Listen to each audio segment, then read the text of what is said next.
ರಮಾನಾಥ್ ರೈ ಅವರು ಮಾತನಾಡಿ ಅವ್ರ ಕ್ಷೇತ್ರಕ್ಕೆ ನಾನು ಮಾಡಿರ್ತಕ್ಕಂಥ ಮತ್ತು ಮಂಗಳೂರು ಜಿಲ್ಲೆಗೆ ಮಾಡಿರ್ತಕ್ಕಂಥ ಅನೇಕ ಕಾರ್ಯಕ್ರಮಗಳನ್ನು ಪ್ರಸ್ತಾಪ ಮಾಡಿದ್ದಾರೆ.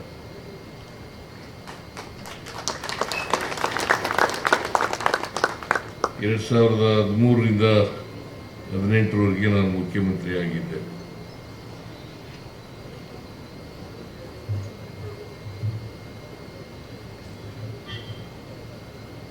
ಆ ಸಂದರ್ಭದಲ್ಲಿ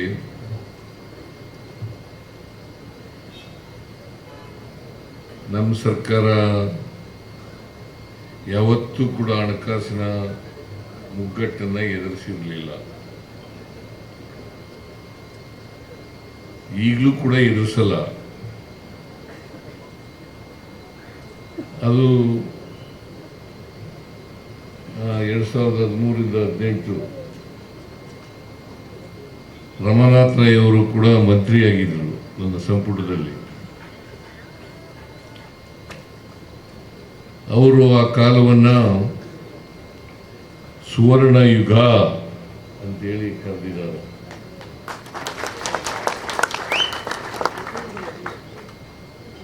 ಅದು ನಿಜವಾದ ಸುವರ್ಣ ಯುಗನೇ.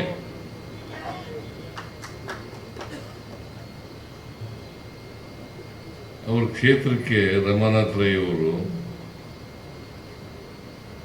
ರಾಜ್ಯ ಸರ್ಕಾರದಿಂದ 5,000 ಕೋಟಿ ರೂಪಾಯಿಗಳನ್ನು ತಂದಿದ್ದರು. ಅನೇಕ ಅಭಿವೃದ್ಧಿ ಕೆಲಸಗಳನ್ನು ಕೂಡ ಮಾಡಿದ್ರು.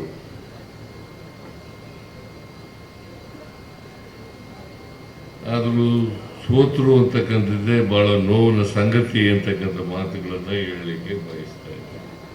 ಅವರು ಸೋಲ್ಬಾರ್ದಾಗಿತ್ತು ಅಲ್ವಾ? ಆದರೂ ಅವ್ರ ಕ್ಷೇತ್ರದ ಜನ ಸೋಲಿಸಿದ್ದಾರೆ.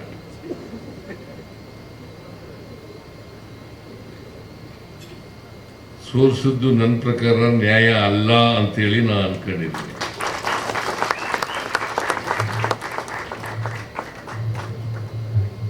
ಯಾಕಂತಂದ್ರೆ ಉತ್ತಮ ರೀತಿಯಲ್ಲಿ ಮಂತ್ರಿಯಾಗಿ ಕೆಲಸ ಮಾಡಿದ್ರು, ಅವ್ರ ಕ್ಷೇತ್ರದ ಅಭಿವೃದ್ಧಿನೂ ಮಾಡಿದ್ರು,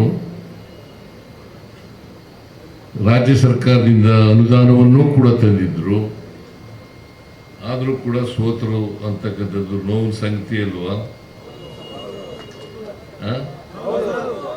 ಅಲ್ವಾ? ಇನ್ನೊಂದ್ಸಾರಿ ನಿಂತ್ಕೋತಾರೆ ಅವರು.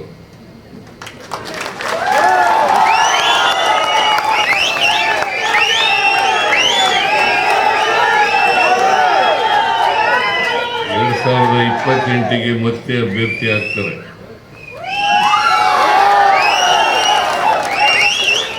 ಆಗ ಹೆಚ್ಚು ಅಂತರದಿಂದ ಗೆಲ್ಲಿಸಬೇಕು. ನೀವು ಗೆಲ್ಲಿಸ್ತೀರಿ ಅಲ್ವಾ?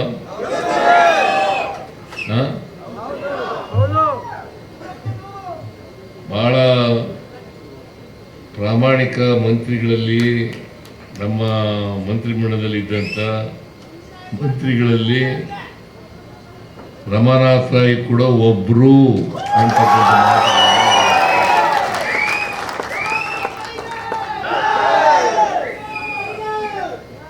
ಅವರು ನನಗೆ, ನಾನು ನಮ್ಮ ಕ್ಷೇತ್ರದಲ್ಲಿ ಕಂಬಳ ಕ್ರೀಡೆಯನ್ನು ಏರ್ಪಾಡು ಮಾಡ್ತೀನಿ, ಆದರೆ ನೀವು ಯಾವಾಗಲೂ ಬಂದಿಲ್ಲ ಅಂತಕ್ಕಂಥ ಮಾತುಗಳನ್ನ ಹೇಳೋದು.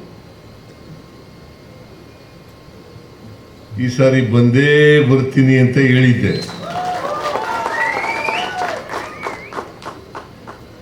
ನಿನ್ನೆ ಬಜೆಟ್ ಮಂಡಿಸಿದೆ. ರಾಜ್ಯದ ಬಜೆಟ್ 2026-27 ಬಜೆಟ್ ಅನ್ನು ಮಂಡಿಸಿದೆ.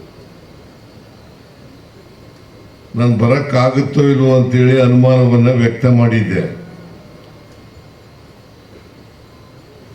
ರಮಾನಾಥ್ ರೈಗೂ ಕೂಡ ಹೇಳಿದ್ದೆ. ನಾನು ರಮಾನಾಥ್ ರೈ ಇಲ್ಲ ಬರಲೇಬೇಕು ಅಂತ ಹೇಳಿದ್ರು.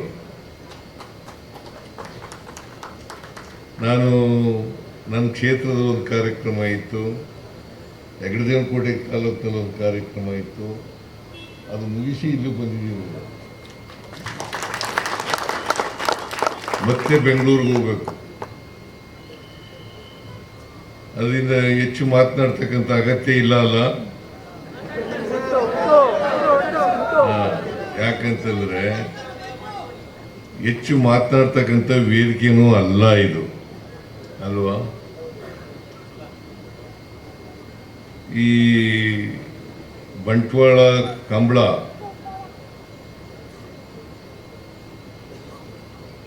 ಅದಕ್ಕೆ